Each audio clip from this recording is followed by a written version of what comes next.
One thing I've absolutely learned playing so many indie games is that looks can be deceiving, and that can easily work in either direction. Something that looks amazing doesn't necessarily guarantee a comparable gameplay experience, and there are plenty of titles out there that aren't lookers but deliver when it comes to compelling play.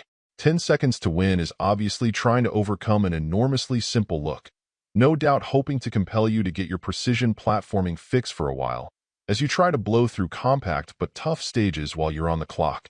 Unfortunately, it doesn't quite come to the plate with enough precision in the controls to cut it.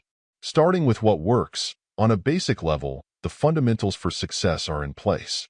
The level design, though not necessarily inspired, is built around throwing a variety of challenges at you.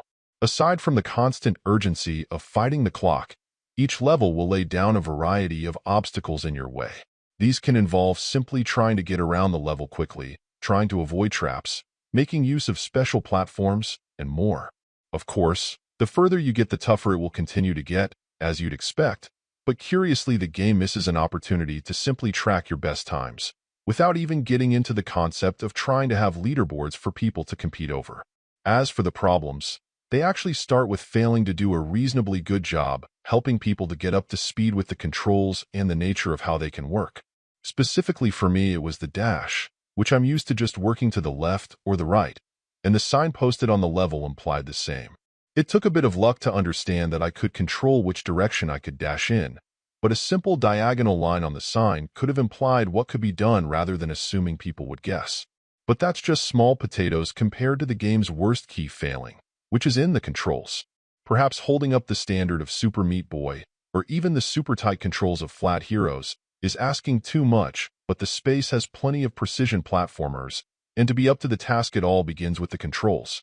Given how much precision you need for even things like falling, it all feels too loose and unwieldy, making the challenge of grappling with the game's mechanics almost tougher than the stages themselves.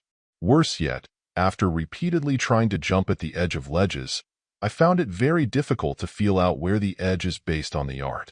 What, to me, feels like a space I should instinctively still be able to jump from is instead just a point to fall off from, and this was a consistent aggravation since it never quite made visual sense where the ledges are, and this is after 40 or so years of gaming that have given me a sense for this sort of thing.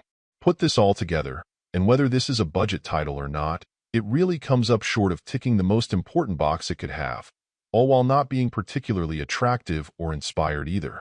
That sort of leaves it without a leg to stand on, at least in any area other than price, and there's simply too much out there in the eShop that demonstrates that settling for this isn't necessary. Overall, my final score for the game ended up being a 5.4, and if you're interested in picking it up, it's currently available on the Switch eShop for $3.99. Thank you for taking the time to listen to this review. And if you'd like more information or ideas of indie games worth checking out on Switch, be sure to click on the link provided in the description. Until next time.